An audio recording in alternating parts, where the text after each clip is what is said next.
So good day to each and everyone and welcome to my blog.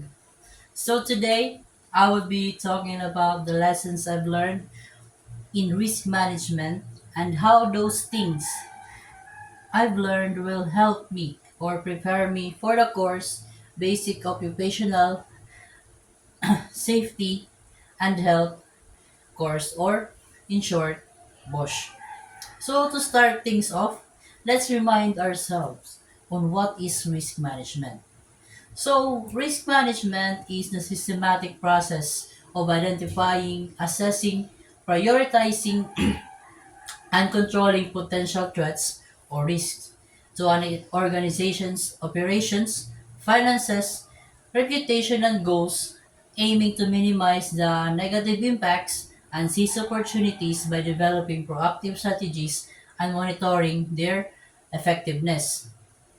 So without further ado, let's continue to the key concepts I've learned and my realizations.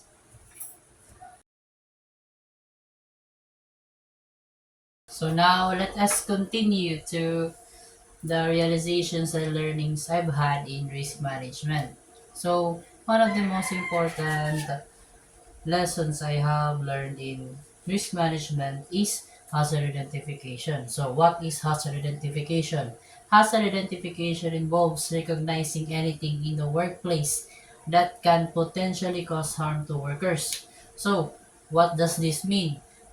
So hazard identification helps us to find out what hazards may cause accidents or is dangerous to the health of our workers. So by learning hazard identification, we are able to prevent or mitigate accidents from happening in our workplace.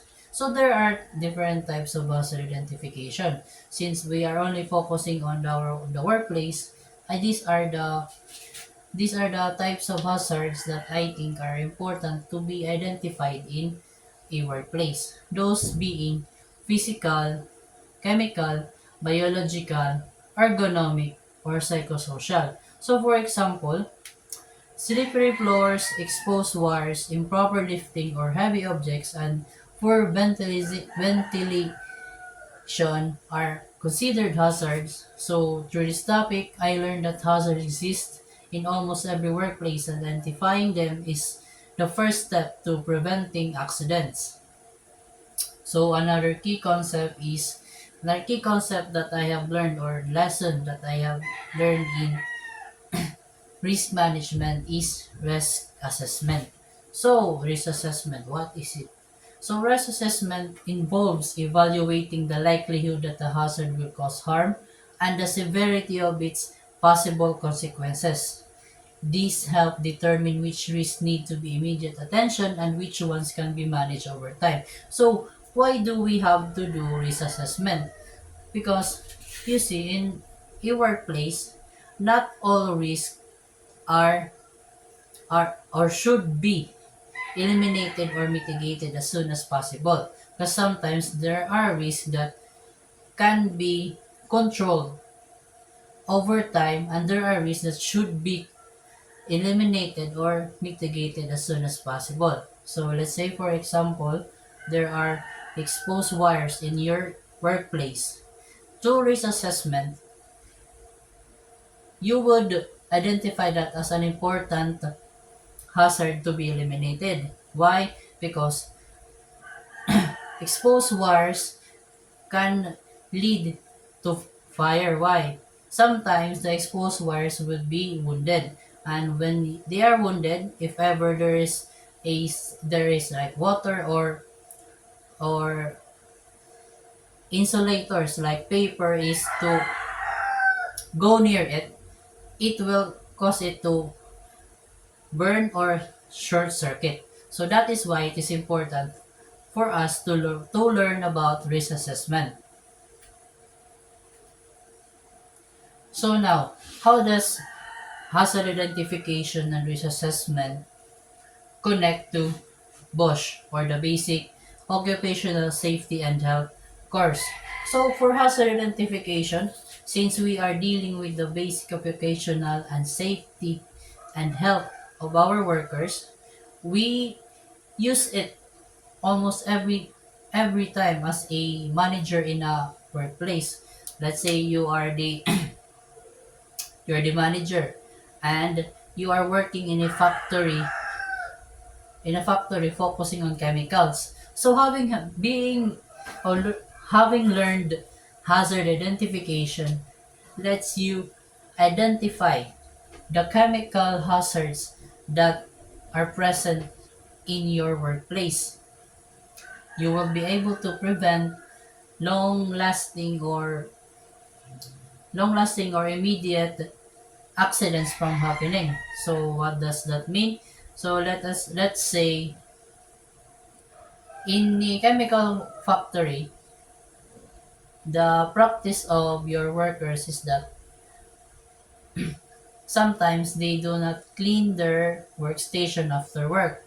So there are potential risks that stem from those being that those chemicals might be dangerous to our health if inhaled or gets contact with our body.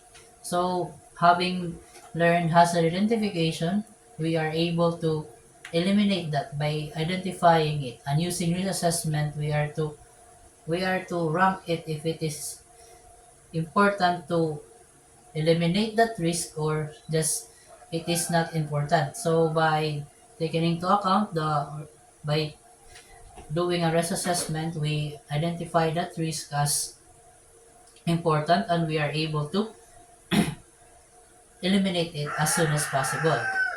So that's how hazard identification and risk assessment helps us and how it connects to from risk management to the Bosch. So another key concept or lesson I've learned in risk management is the risk control. So what is risk control? Risk control refers to the measure taken to reduce or eliminate identified risk.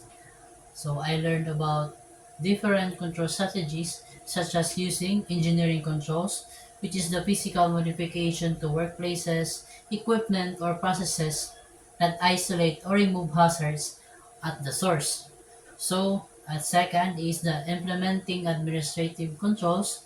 So, implementing administrative controls are workplace policies, procedures, and rules that change how people work to reduce exposure to hazards. So example for this is the job rotation, which is rotating workers through different jobs to limit individual exposure to a specific hazard. And second is training program. So educating employees on safe procedures, proper PPE use, and hazard recognition. And lastly is using protective equipment or the PPE. So using personal protective equipment, we are able to shield ourselves from chemical hazards and biological hazards. So that is all for my to the third lesson that I found was important. So how does this risk control relate to the Bosch? So by using risk control and the strategies that were taught, we are able to make sure that the workers are safe, like using the personal protective equipment. Like say for example, our last example that you are a you're a manager in a chemical factory. So using PPE would help your workers to mitigate or avoid the chemical hazards that they are working with or dealing with every day.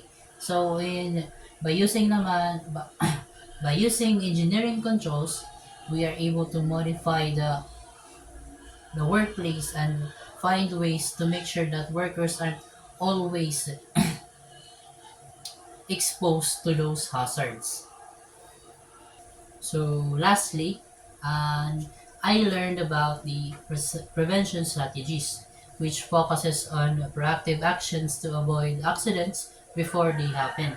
So prevention includes proper training, safety policies, regular inspections, and promoting safety among workers. So the prevention strategies are connected to the different control strategies that I mentioned in risk control. So proper training and safety policies are on implementing the administrative controls and also regular inspections. So this topic taught me that prevention is more effective and less costly than dealing with accidents after they occur. So why did I highlight costly? So because as industrial engineers, we always find a way to lessen the cost on the production of the product. So by being able to prevent risk, we are also able to lessen the cost that accidents may give in our workplace. So now we will continue to how relevant is risk management to Bosch. So the concepts I've learned in risk management are highly relevant to basic occupational safety and health. That is because Bosch focuses on protecting workers from workplace hazards and ensuring their overall safety and well-being. While so risk management serves as the foundation of Bosch because it provides a structured process for identifying, assessing, and controlling the workplace risk. So without proper hazard identification and risk assessment, the Bosch programs would not be effective. That is because risk management ensures that safety measures are not based on assumptions but on actual workplace conditions. So through this course, I realized that BOSS is not just about rules and regulations, but it is also about applying risk management learnings into real life work situations. So risk management also supports compliance with safety standards and laws, which is an important aspect of Bosch. By managing risk properly, organizations can prevent accidents, protect employees, and maintain a safe and healthy working environment.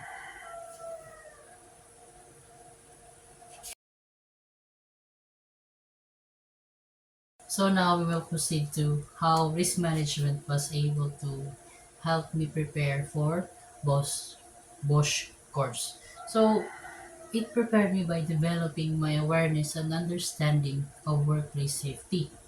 It trained me to observe surroundings more carefully and recognize potential hazards that I previously overlooked. This course also helped me develop a preventive mindset. Instead of reacting to accidents, I learned the importance of anticipating risk and taking action before harm occurs. I believe this mindset will be very useful in the Bosch course, where safety planning and implementation are essential. Additionally, risk management taught me responsibility, not only for my own safety, but also for the safety of others. This sense of responsibility is important in Bosch, especially for future roles where I may be involved in supervision or decision making related to workplace safety.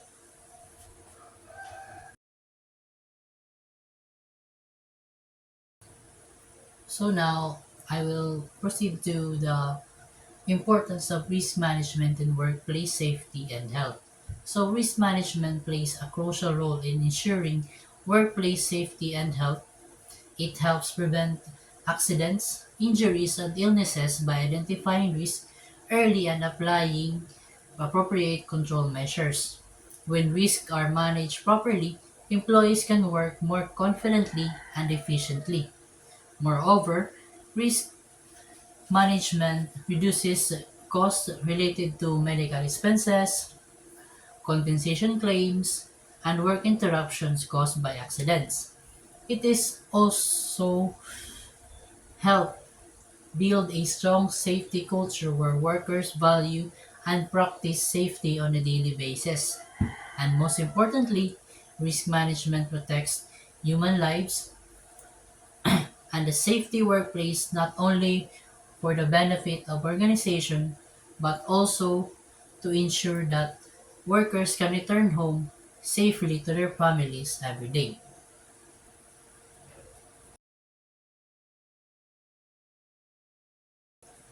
So now I will proceed to my conclusion and expectation for the Bosch course. So for my conclusion in risk management, so the course has given me a strong foundation for understanding workplace safety and health. It helped me realize the importance of identifying hazards, assessing risk, and implementing effective control and prevention strategies. So, as I move forward to Bosch course, I expect to gain deeper knowledge about occupational safety standards, proper safety procedures, and legal responsibilities related to workplace safety. My goal is to apply what I learn in Bush in real workplace setting and contribute to creating safer and healthier work environments. So thank you for listening, and this concludes my reflection on risk management in relation to basic occupational safety and health. So goodbye. Thank you.